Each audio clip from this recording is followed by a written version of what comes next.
Hi friends, it's Bob and Fran, and you know we are all about healthy aging and healthy eating, something we really are good at. Today we're going to show you many specific packaged food products. We sort of emptied out the Everything's pantry, right here in front of us. part of our pantry, just to show you what food we have in the house that we enjoy beyond just the fresh veggies and fruits we eat in our whole food plant-based diet. And believe me, we never go hungry, and you won't either. So be sure to watch to the end for Fran's secret to tasty, high-flavored foods. And let's get started right now. There seems to be a misconception that packaged food should be avoided. It is true that a great deal of packaged foods are highly processed, full of chemicals, very salty or sugary, and not healthy at all. But there are quite a few packaged foods that are healthy, nutritious, filling, and convenient. So let's start with some frozen fruits and vegetables. Well, I see a couple that we have in our freezer now. Yeah. Now, we always would choose fresh whenever possible. Yeah. But just in cases of time when you run out of something, we like to keep some in the freezer. So the first one that I noticed in the freezer today are blueberries. We always have to have blueberries. Blueberries are like my daily pill or something. Yeah. We love them. They're delicious frozen. And I always keep a package of organic mixed vegetables just in case I want to make something and I'm short on vegetables. Now, we would suggest that you buy organic whenever possible just to reduce your exposure to chemicals. And the good thing about frozen fruits and veggies is that they're flash frozen right after they're picked, which helps them retain their nutrients. Yeah. The next category is canned beans. We eat a lot of beans. They're healthy for you, and we enjoy beans. Now, it is cheaper, we know, to buy dry beans and prepare them. But it's so convenient to have several cans of your favorite beans in the pantry. What do you have there? Okay, right now we have garbanzo beans, also known as chickpeas. This is red kidney beans. And my favorite, black beans. Yeah. All organic, very inexpensive. All we do is drain them and rinse them and they're ready to go. Now, the next group of foods is not only delicious, but very filling. And we're talking about grains. We personally eat a lot of brown rice and oats, as well as some others like buckwheat, farro, and quinoa. Let me show you a few. This is Bulgar wheat. I like this too. This is actually not a grain, but a seed, but it kind of serves as a grain. It's called quinoa. Delicious. I've got pearl barley, which is great in soups. Yeah. So Fran makes soups a lot. Always good to have a soup in the freezer. Yeah, part of a soup in the freezer. Pearl barley is a real pearl, a real gem. Now, I don't know if you're familiar with this one, but it's really delicious. Farro. Try it. It's really good. So farro has a real nice chewy texture, and Fran makes it with some onions and mushrooms. It is really good. Now, this is Israeli couscous. It's whole wheat Israeli couscous, and it's also really healthy. One thing I want to tell you about all these products that we're showing you, they basically only contain one ingredient in each. You don't get these chemicals that you see in so many processed foods. When you can't pronounce them, your body does not recognize them. Another food that we always have on hand are lentils, red lentils and green lentils, both organic and really good for making stews or curries or soup. Yeah. Really healthy. Tomatoes should be next, I think. Yes. Now, tomatoes, we always have in our pantry in either cans or boxes. Mm-hmm. If they are canned, we make sure the can is BPA free, and it says it right here on the can. BPA is an industrial chemical that can have ill effects on your brain and cause other health issues.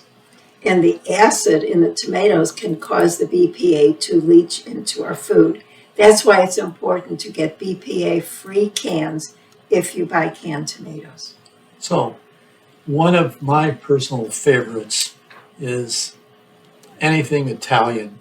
Right. So, pastas are like very much a mainstay in our home, Right. and we love Italian food, and we eat pasta at least once a week.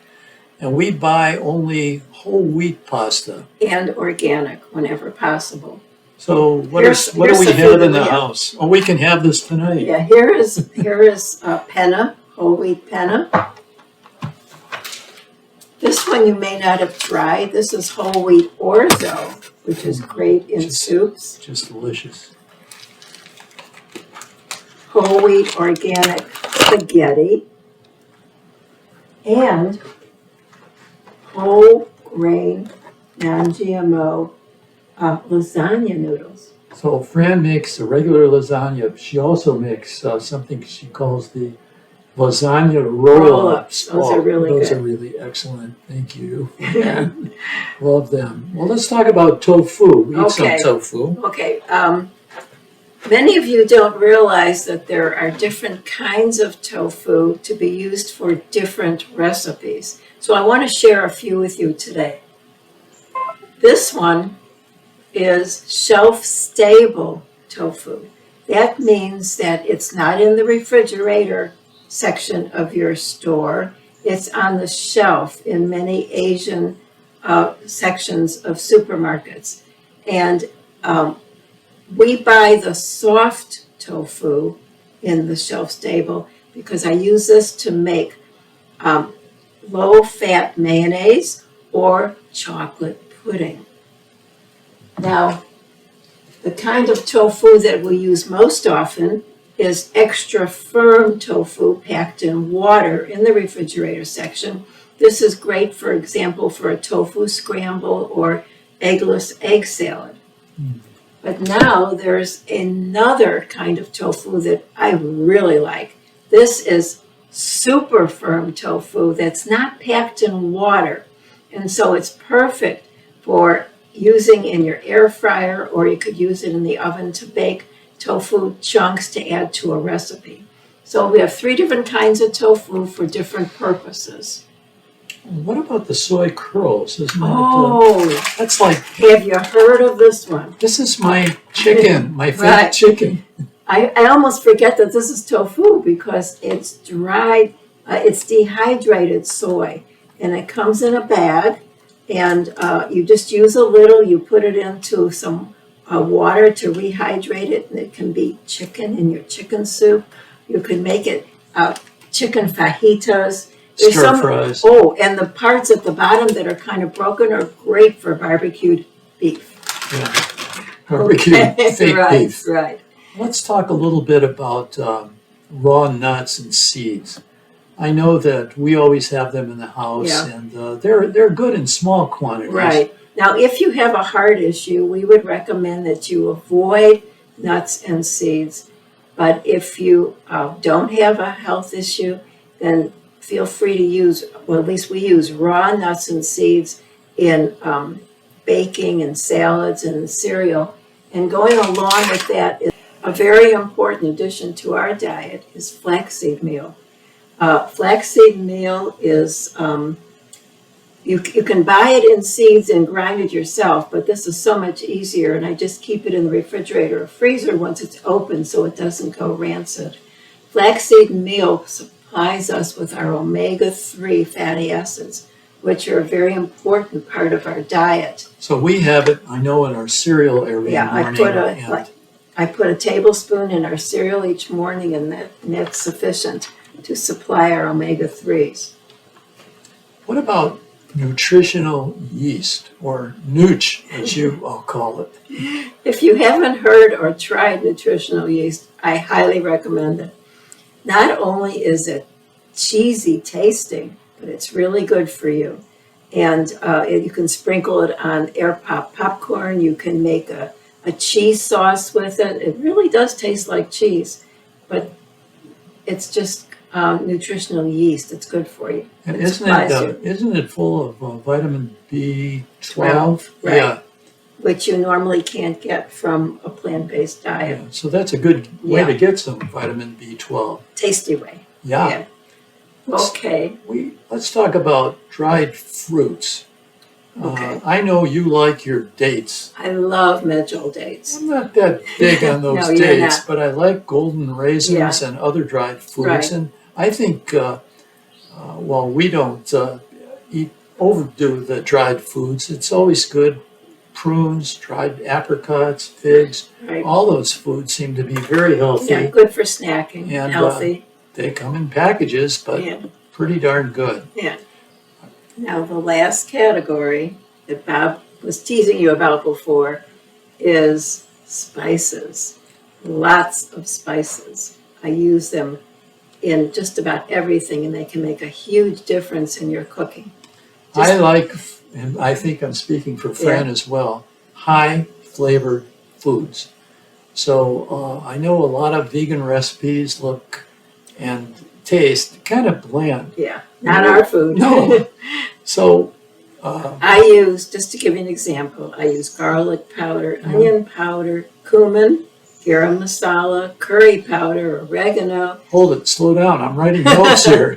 chili powder, oregano, dill weed, paprika, smoked paprika, celery seed, and coriander, just to name a few. And you may remember from a previous video that I said that I arrange my spices alphabetically to make them easier to find. Well, I can't find them, but You don't have to, I'm No. doing the cooking. I know, that's good. So we hope that you found this information helpful and filling. You will never go hungry. And we don't want you to go hungry, and we want you to eat well. And in case you are wondering, we're not paid to feature any of the brands that we have shown you today, although That would be that nice. would be nice. So please tell us in the comments section below what packaged foods that you use that are a mainstay in your home, and we could add that maybe to our own list. And we'd appreciate one favor. If you could just suggest to a friend to subscribe to our channel and help us grow, we really appreciate that very much. We try our best to produce videos that have good content. We're not always smooth and silky and sharp like some of the other videos, but we think we deliver important things that will help you age well and enjoy longevity. So, One more thing before Sure. we go. In case you're wondering what it says below the camera on our shirts, it says plants are the best medicine. they sure are. Hey, we look forward to seeing you again very soon. So bye for now. Bye-bye.